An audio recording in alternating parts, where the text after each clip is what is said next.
MLB.com released their list of the top 100 players in Major League Baseball recently, and for the most part, I thought it was fine, particularly on the front end, as I don't know if there'd be any rearranging I personally would make of Shohei Ohtani being first, Aaron Judge being second, Bobby Witt Jr. being third, and Cal Raleigh being fourth. All these guys showed enough both in 2025 and in the previous couple seasons to own their respective spots. No, it was more so on the back half of the top 10 that I thought that there were some downright incomprehensible decisions, born perhaps of some narrative ball that I thought was worth pointing out. I also do want to acknowledge before we go any further that some people will say that there's no real tangible difference between a player being ranked 7th instead of 10th, but I would disagree. When we get to the top rankings in the sport, each spot becomes more and more indicative of how someone is viewed, and perhaps even more relevantly, how they're viewed over other players, and these marginal differences certainly count for something to me. I'm going to go in the order of which these confusing choices appear, starting with Jose Ramirez at 5th and Juan Soto at 6th. Now this is in no way meant to disparage J-Ram, who is going to more than likely be a first ballot Hall of Famer when he retires,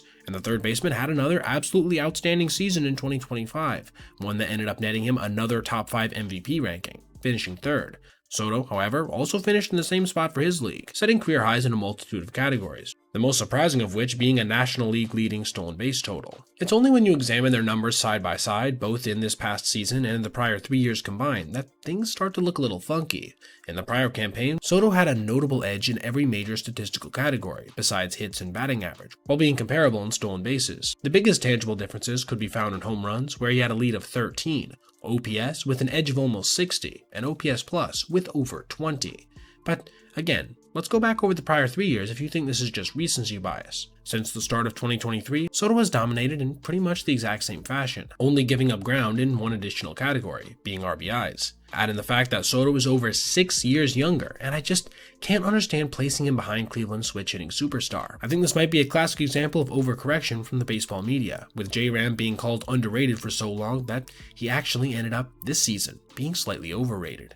The next puzzling decision was certainly less confusing than the previous, with Paul Skenes being ranked 7th and Skubal being ranked 8th. As you can see from their comparison chart, this looks a little bit odd, considering the only categories that Skenes has the edge in is WAR, which isn't really reliable for pitchers, ERA, and ERA+. I'm not going to say this was a horrible decision, but it is a bit strange to see a pitcher who's won back-to-back Cy Young Awards, thrown over 60 more innings over the past 2 years with almost 100 more strikeouts, and superior rate stats in almost every way, finish behind a guy who's going to be in his 3rd season in the league. Again, not downright offensive or anything, just a little off in my opinion. It is, however, the next 2 choices on this list that inspired the making of this video, with Carroll and Guerrero Jr. being ranked 9th and 10th in the sport overall. I do think both of these guys should be in the top 20, maybe even top 15 players, but I'm going to throw a chart out there right now that includes 3 separate guys who I think all could have been ranked in front of them depending on what you value. Guerrero and Carroll in this exercise only led the overall group in batting average, stolen bases, and slugging percentage.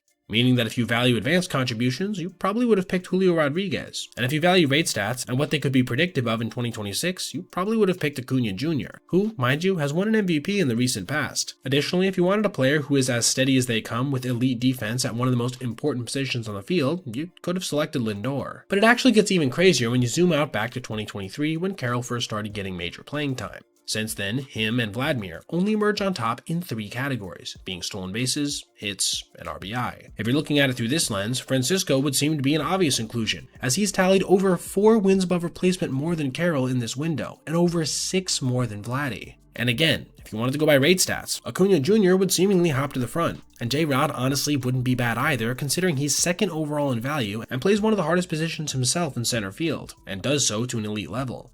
No matter how you slice it, it just doesn't really make sense to include those 2 guys at the end of the list over these other players.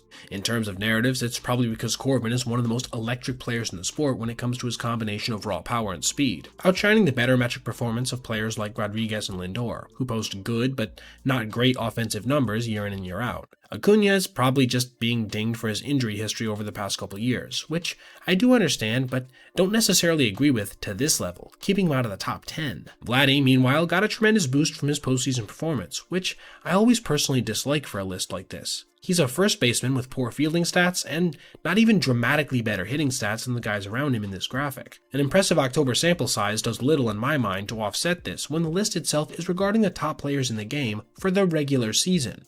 It just doesn't seem to be very relevant. Anyway, you guys be sure to let me know what you think of these decisions in the comments, and who you would have liked to have seen be included in the top 10.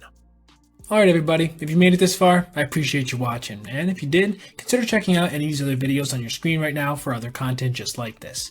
Also, if you ever see anything you'd like to see me detail in the video, feel free to reach out to my email, basebpoet@gmail.com, and if I end up using your idea, I'll give you a shout out. Thanks for watching. Have a great rest of your day.